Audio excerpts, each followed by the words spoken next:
نبی پاک صلی اللہ علیہ وسلم فرماتے ایک شخص تھا بنی اسرائیل میں، بڑا مالدار تھا، تو پھر اس پہ غربت آ گئی۔ جب غربت آئی تو رو پڑا، کہنے لگا اے اللہ میں غریب ہو گیا ہوں، میری مدد فرما، میں نے بڑی نافرمانی کی ہے تیری۔ مالدار جب تھا تو بڑی موت کی، یا اللہ میں نے بڑی اب نہیں کروں گا، مجھے اس غربت سے نکال۔ تو اللہ نے فرشتوں سے کہا کہ دے دو جو مانگتا ہے۔ فرشتے کہنے لگے یا اللہ یہ توبہ کر کے نہیں آیا، ڈر کے نہیں آیا، یہ تو الجھ گیا تب آیا ہے، یہ تجھ سے ڈر کے ہوتا ہے نا ایسے کہ لوگ اللہ سے نہیں ڈرتے جتنا غربتوں سے معاذ اللہ ڈرتے۔ یا اللہ یہ تو الجھ گیا تب آیا، تو اللہ نے فرمایا پتہ مجھے بھی ہے لیکن آ تو گیا، چلو دے دو۔ تو کہا یا اللہ اگر دے دیا تو دوبارہ نہیں آئے گا۔ فرمایا اس کا بھی مجھے پتا ہے، تم دے دو۔ اسے دے دیا، جب دولت مل گئی نا تو کہنے لگا وہ تو میں نے اس طریقہ سے استعمال کیا اس لیے کامیاب ہو گیا۔ پھر کچھ وقت گزرا تو پھر الجھ گیا، پھر قرضے چڑھ گئے، پھر سارے اولاد تھا، کہنے لگا یا اللہ اب نہیں کرتے، ہم معاف کر دیں۔ 70 دفعہ توبہ کی اور 70 دفعہ توڑی۔ حبیب کریم فرماتے ایک دن بستر پہ تھا، آسانی تھی، 70 دفعہ فرشتوں نے کہا یا اللہ یہ جھوٹا ہے، جھوٹ بولتا ہے، یہ تو غربت ہے، یہ تو تیری بارگاہ میں آیا ورنہ کبھی نہ آتا، بیمار ہوا ہے تو آیا، اس کا تو بچہ بیمار ہوا ہے تو آیا ورنہ کبھی نہ آتا۔ 70 دفعہ توبہ توڑی۔ ایک دن رات کو بستر پہ لیٹا تھا، دولتیں بھی تھی، آسانیاں بھی تھی، دل میں خیال آیا میں کتنا جھوٹا ہوں، جب الجھ جاتا ہوں تو اس کے دروازے پہ جاتا ہوں اور وہ کتنا قریب ہے، مجھے خالی نہیں لوٹاتا۔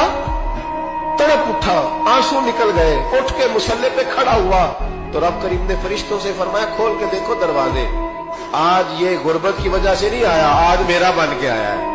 تو یا اللہ پہلے تو دولت دیتا تھا، آج کیا دے گا؟ تو محبوب فرماتے اللہ فرماتے ہم نے اسے بغیر حساب کتاب جنت عطا کرو۔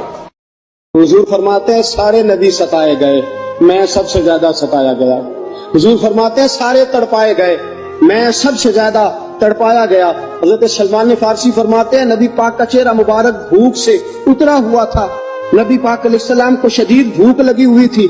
حضور نے فرمایا سلمان 3 دن ہو گئے کھایا کچھ نہیں، چل جا ابو ذر غفاری کے پاس چلتے۔ فرمایا ابو ذر غفاری کے باغ میں گئے، جاتے ہی میں نے حضرت ابو ذر غفاری رضی اللہ تعالیٰ عنہ کے باغ میں جاتے ہوئے جناب عثمان غنی کو بھی لے لیا، جناب ابو بکر و عمر و علی کو بھی لے لیا۔ پہنچے، جا کے میں نے کہا کہ ابو ذر 3 دن ہو گئے نبی پاک نے کھایا کچھ نہیں، 2 جہاں کے شاہ ہیں، پاس کچھ رکھتے نہیں، 2 جہاں کی نعمتیں ہیں ان کے خالی ہاتھ میں، فقر اختیاری ہے، نبی پاک نے خود اس کو اختیار فرمایا، 3 دن سے کھایا کچھ نہیں۔ فرماتے حضرت ابو ذر رضی اللہ تعالیٰ عنہ کی آنکھوں میں آنسو آ گئے، کہنے لگے یار مجھے پتہ ہی نہیں، کسی نے بتلایا ہی نہیں، میں تو سویرے بھی پیٹ بھر کے روٹی کھائی اور حضور اس عالم میں۔ فرماتے گھر گئے، ایک بکری تھی اس کو ذبح کیا، اپنی بیوی سے کہنے لگے جلدی جلدی روٹیاں پکا، جلدی جلدی سالن پکا، تجھے پتا مصطفیٰ نے 3 دنوں سے کھایا کچھ نہیں۔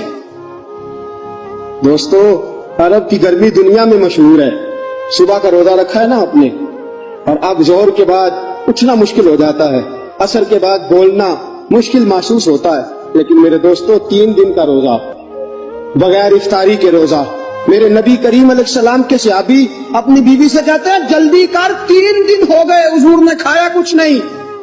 آپ کی بیوی نے جلدی سے روٹی پکانی شروع کر دی، سالن تیار۔ حضرت جناب ابو ذر فرماتے ہیں دوبارہ باغ میں گیا، انگور پکے ہوئے تھے، انگوروں کا خوشہ توڑا، پلیٹ میں رکھا حضور کے سامنے، حضور آپ کھائیے۔ اتنی دیر میں روٹیاں پک کے آ جاتی ہیں، سالن پک کے تیار ہو جاتا ہے۔ فرمایا حضور ایک کھجور اٹھاتے ہیں، منہ میں رکھتے ہیں، پھر بڑی دیر سوچتے رہتے ہیں، پھر ایک انگور اٹھاتے ہیں، منہ میں رکھتے ہیں، بڑی دیر سوچتے رہتے ہیں، پھر ایک انگور اٹھاتے، بڑی مشکل سے 2-3 انگور حضور نے کھائے اور گہری سوچ میں حضور رہے۔ فرماتے ہیں اتنی دیر میں روٹیاں پک کے آ گئی، سالن میرے نبی پاک کے سامنے آیا۔ جب روٹیاں پک کے آئیں، سالن سامنے آیا، حضرت سلمان فرماتے ہیں حضور نے ایک روٹی اپنے ہاتھ پہ رکھی، 2-3 بوٹیاں اٹھا کے رکھی، چاروں کونوں سے روٹی لپیٹ کے حضرت سلمان کے ہاتھ میں دے دی۔ فرمایا سلمان جا فاطمہ کے گھر دے آ، میں نے 3 دن سے کچھ نہیں کھایا، فاطمہ نے 7 دن سے کچھ نہیں کھایا، میری بیٹی فاطمہ 7 دن ہو گئے سیدہ بھوکی ہے۔ تو عزت والے نبی کی عزت والی بیٹی 7 دنوں سے گھر میں بھوکی بیٹھی ہے، وہ شکایت نہیں کرتی، وہ لبوں سے بولتی کچھ نہیں، وہ جانتی ہے میرا باپ دین کی تبلیغ میں نکلا ہے۔ میرے رسول پاک صلی اللہ علیہ وسلم نے فرمایا گھر جا اور جا کے حضرت فاطمہ کو یہ دے آ۔ 7 دن گزر گئے، فاطمہ کے حلق سے لقمہ نہیں